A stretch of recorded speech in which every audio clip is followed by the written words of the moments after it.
जब अतीत आया सामने। मेरा नाम माधुरी है, मेरी एक 14 साल की लड़की है नेहा। मैंने अकेले ही उसे पाल कर बड़ा किया है। नेहा और मेरी एक छोटी सी दुनिया है, लेकिन हमारी जिंदगी में ऐसी कई बातें हैं जो मैंने नेहा से छिपाई है। नेहा अपना स्कूल जाती है और मैं अपना छोटा सा पार्लर चलाती हूँ। जिंदगी हम दोनों की आराम से कट रही है। हमें एक दूसरे के अलावा कभी किसी की जरूरत नहीं पड़ी, लेकिन उस दिन के बाद शायद हमारी जिंदगी में फिर कोई आने वाला था।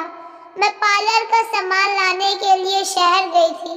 नेहा को साथ नहीं ले गई थी, वो घर पर ही थी। जिंदगी में ऐसा होता है, कभी कभी अचानक ही हमें कुछ सरप्राइज दे देती है। मेरे सामने सूरज था, एकदम अचानक ही आकर वो मेरे सामने आ गया। उसके लिए भी शायद ऐसा ही था। हम दोनों एक दूसरे को देखकर एकदम चुप हो गए। इतने सालों के बाद मिले थे, लेकिन बात करने को कुछ नहीं था। सूरज वो था जिससे मैं शादी करना चाहती थी। हम दोनों एक दूसरे से प्यार करते थे, लेकिन हमारी किस्मत की वजह से हम दोनों साथ नहीं रह पाए। सूरज इसी शहर में आ गया था। सूरज ने कहा कि उसने बहुत मुझे ढूंढा, लेकिन मैं अपना नंबर बार बार बदल देती थी।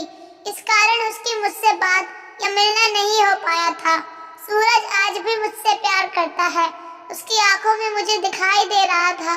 वो बोला कि वो आज भी मुझसे शादी करना चाहता है, मेरी बच्ची को भी अपना लेना चाहता है, लेकिन मैंने उसे कुछ भी जवाब नहीं दिया।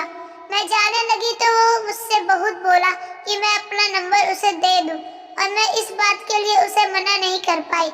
मेरे जीवन में इस तरह वापस आएगा, इस बात का मुझे पता नहीं था। बस फिर हम लोगों का मिलना शुरू हो गया। इस तरह से मिलते और बातें करते वो मेरे घर भी आने लगा। मैंने सोचा था कि उसे घर नहीं लाऊं, क्योंकि घर में नेहा है। मैं नहीं चाहती कि नेहा उसे देखे। उसने कई बार मुझसे कहा कि वो हमारी जिंदगी का हिस्सा बनना चाहता है, लेकिन नेहा के लिए हर बार मैं उसे मना करती रही। फिर एक दिन वो हुआ जिसका मुझे डर था। सूरज और मैं हमारे घर पर थे। मैं भूल गई थी कि नेहा उस दिन हाफ टाइम में ही घर आने वाली है। सूरज और मैं अपनी पुरानी बातों में खोए थे। मैं उसके कंधे पर सर रखी हुई थी, उसने मेरा हाथ पकड़ा हुआ था। हमें इस तरह से कमरे में नेहा ने देख लिया।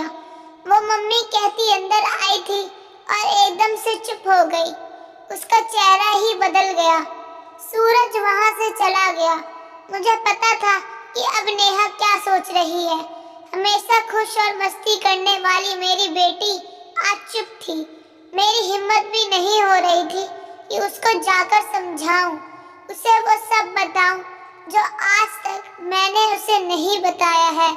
मैंने शाम तक का इंतजार किया। नेहा बहुत ही अच्छी बच्ची है। उसने खुद आकर मुझसे बात की। उसने पूछा, ये कौन थे? अगर आप मुझसे कुछ बात करना चाहती हैं तो कर सकती हैं। नेहा ने फिर मुझसे पूछा, आपने जो आज तक कहा वो मैंने माना है। मुझे लगा कि आप हमेशा मुझे सच बताती हैं और मुझसे कुछ छिपाती नहीं हैं। मैं चाहती हूँ कि आप मुझे इस बारे में बताएं। आप अपना फैसला ले सकती हैं। आप दूसरी शादी करना चाहती हैं तो कर सकती हैं। हमारी ये बात चल ही रही थी कि सूरज फिर अचानक ही वहाँ आ गया। उसे देखकर इस बार मैंने कहा कि तुम फिर क्यों आ गए? सूरज ने कहा कि मैं नहीं चाहता कि मेरी गलती की वजह से तुम्हारी बेटी तुम्हें गलत समझे, इसलिए आज मुझे मत रोको। आज एकदम सही समय है कि नेहा सब कुछ जान ले। मैंने मना किया, कहा कि नहीं, लेकिन नेहा के कानों तक सच ये शब्द जा चुका था। मुझे पता था कि अब वो सच सुने बिना नहीं रह सकेगी। नेहा ने कहा, बताओ आप क्या बोलना चाहते हैं? और फिर सूरज ने नेहा को सच बता ही दिया। नेहा मेरी बेटी नहीं है, मेरे भाई की बेटी है। एक दुर्घटना में मेरे भाई और भाभी चल बसे। तब नेहा सिर्फ 9 महीने की थी। हमारे माँ बाप पहले ही चल बसे थे और वो दोनों भी मेरी सारी जमीन बेचकर उसे वहां से लेकर मैं यहाँ दूसरे शहर आ गई। सूरज ने कहा, ये तुम्हारी बुआ है और हम दोनों की शादी होने वाली थी, सिर्फ तुम्हारे लिए कि तुम्हारा प्यार बांटने कोई और नहीं आ जाए। इसने मुझसे शादी नहीं की।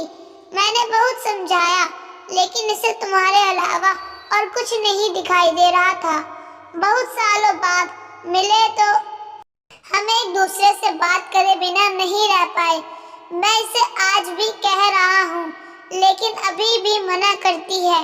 नेहा सुनकर मेरी तरफ देखती है और पूछती है, यह क्या बोल रहे हैं? कहो कि ये झूठ बोल रहे हैं। मेरी आंखों से आंसू निकलने लगे।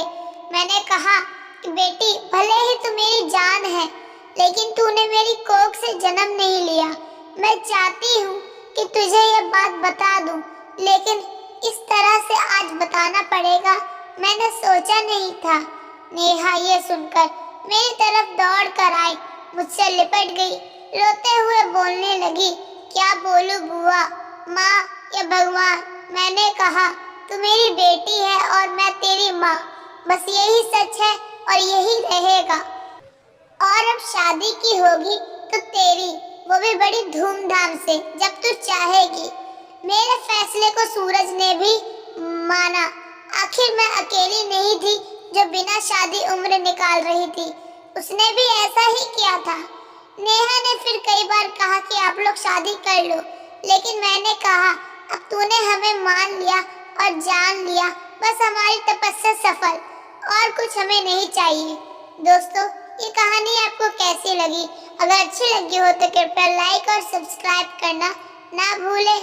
धन्यवाद।